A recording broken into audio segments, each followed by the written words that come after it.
Is this thing on? Welcome back to Big Mouth, and fancy seeing you here. And you are very welcome, my friends, and especially my enemies. Come in, sit down, no touching. I don't do the touching. And welcome to Friday's edition of the Doctor Who Daily. If you're feeling charitable, please smash the subscribe button and the like button. No wonder I haven't got many subs and likes, because I can't get my words out, can I? But anyway, today's a big day because we've got the hashtag Fish Custard Watch Along, which is the tweet along for 11th hour. So this is Matt Smith's first episode as the Doctor, written by Stephen Moffat, his first episode as the showrunner of Doctor Who. So really exciting. Matt, Karen, Arthur Darvill, all on Twitter tonight from 7 o'clock, tweeting along with Stephen Moffat. Stephen Moffat is even going to show us a scene, so look out for that sometime today. I don't know when this video is going to go up, so it might be past, present, or future. Who knows? So that's exciting as well. I must say I was part of the tweet along for Captain Jack Harkness yesterday. Disappointed. John was trying to have too many fingers in too many pies, as John Barrowman does. He wanted to be on Instagram. He tweeted now and again. They were just jokey things. I like what Russell T Davies have done so far. Russell T Davies and Stephen Moffat have done so far. They've given you kind of thoughts and memories from shooting these things, writing these things they could have done but they didn't, scenes that were cut. We didn't really get much from John, and I think John was just really putting his name out there, as John does. He's a bit of an influencer as well. Johnny's got his own clothes label. He's got, as I say, fingers in many pies. I like him. But I felt I wasted about 48 minutes of my life I won't get back. Captain Jack Harkness is an amazing episode. I enjoyed rewatching it. You probably got more from my tweets than you would have got from John. So disappointing. But the Emily Rossina tweet-alongs are brilliant. We've had Day of the Doctor. We've had Rose. We had Vincent and the Doctor, which was a great success. And now we're getting 11th hour. And with Stephen Moffat back, you get the event. You get the build-up. You get the hype, even for something like this. So it's really exciting. I am getting a bit weighed down with all these tweet-alongs now. There's different people doing movies. I can't keep up with it. It's becoming a bit draining. Going to stick with what Emily's doing. I think she's doing a great service for Doctor Who. She's bringing the positivity back. It looks like she's going to steer clear from the Chibnall era. I would probably guess she's not the greatest fan, but she's trying to be positive. She doesn't want to talk about things like that, and that's great. But this is another great event that she's put together, and I'm really, really looking forward to it. So who's actually going to dip fish fingers, right, in custard, right? You? Me? Do you know what? Ever since I saw Matt do that in that episode, I've always wondered what it would taste like. But if you think about it, fish fingers in custard isn't that bad. Fish custard could be okay, right? So, right, that's not really what I want to talk about. I wanted to talk about it because it's a big event for all us Doctor Who fans, and that's something we can discuss. If you want to check out what I'll be tweeting tonight on this tweet along, follow me on Twitter at MoviesTVMad. But I want to talk about how I believe Season 4 was the peak of Doctor Who, and after that, you could pretty much name any of the seasons the worst season ever. Because from season 1, 2, 3 and 4, which was the RTD era, you had consistent good seasons that were trying to tell you something, that were developing characters. It worked. It was both gigantic and small. It was amazing. But I think what you can say, even a lot of people love season 5, but the truth of the matter is, the Moffat era and the Chibnall era, you can grab individual solo episodes out of them and say, yes, well, what about this? This means this guy wasn't so bad. This means that season was good. No, one event doesn't make a great season. The name of the Doctor doesn't mean season 7's a great season. It just means the name of the Doctor is a great episode. And if you've got other great favourite episodes from season 7, all the power to you for that. But a couple of episodes doesn't make a great season.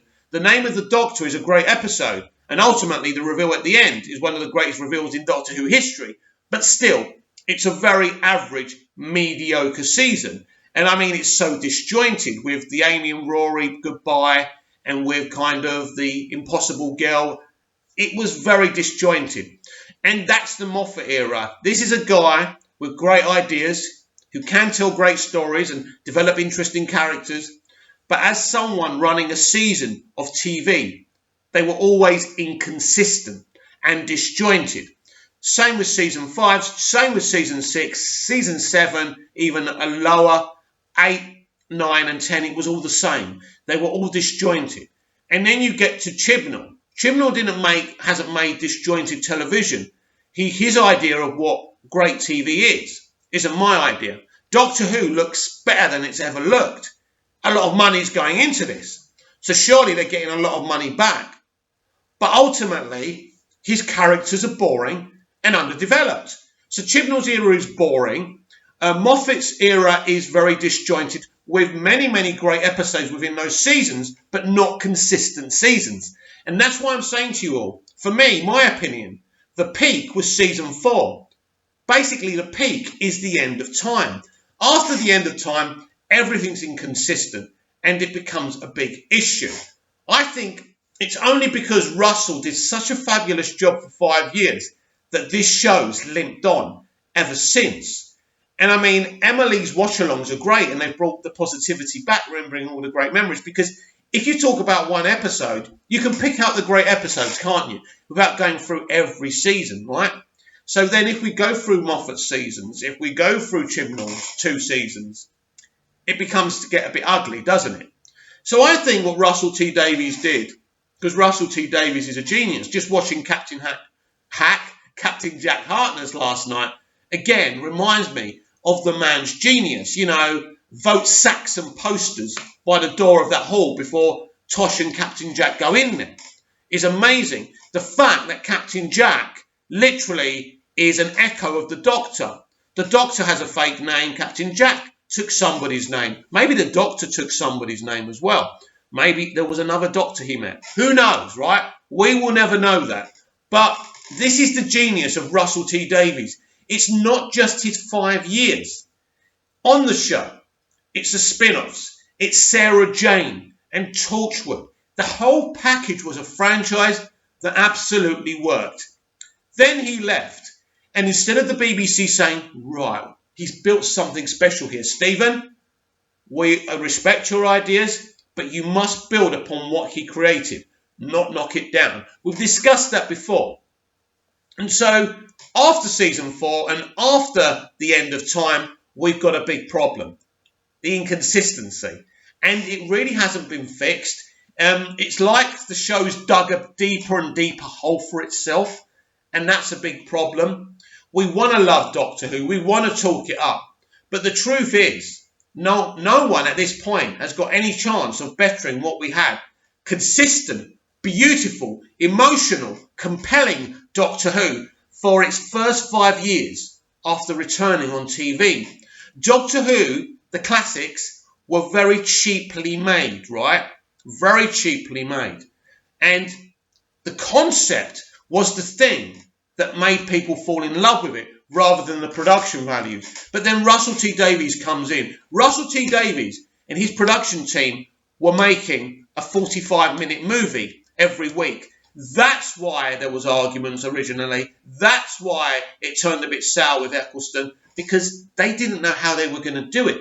You know, they didn't know how to make a 45-minute feature every week, because that's what they wanted and that's what the BBC wanted. That's what Jane Tranter wanted, right? And that's what Julie Gardner wanted at BBC Wales, right? Head of drama of BBC Wales. And that's what they did. They achieved a feature every week from season 1 onwards.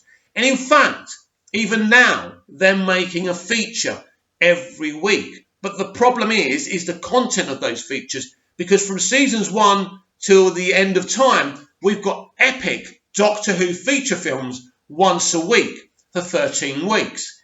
So we've kept on getting those features, but as I say, what's inside the box wasn't as good. You know, the box became very empty, and that's the thing. So the actual achievement on New Who of making a feature every week was amazing. But Russell T Davies was the man. And I feel when Chibnall leaves, the BBC can't allow Chibnall to choose his replacement. They have to make this decision. This show has potential for at least 10 to 12 million viewers an episode. Now, that's very rare on television now. So that's why people will raise their eyebrows. But I think the potential is there, if done properly. If the time is taken out to actually flesh characters and then have the VFX and the CGI and the aliens. Amazing. Russell T Davies made the characters. And that's what's so special about the first 5 years of the revival era. And we've never had that since. We've never had the consistency. Do you agree with me? Do you disagree with me? Comment down below, like, share and subscribe. And I'll be back tomorrow with even more Doctor Who Daily. See you again soon. And follow me at Movies TV Mad for tonight's watch along. Fish custard. Hashtag it. Don't forget.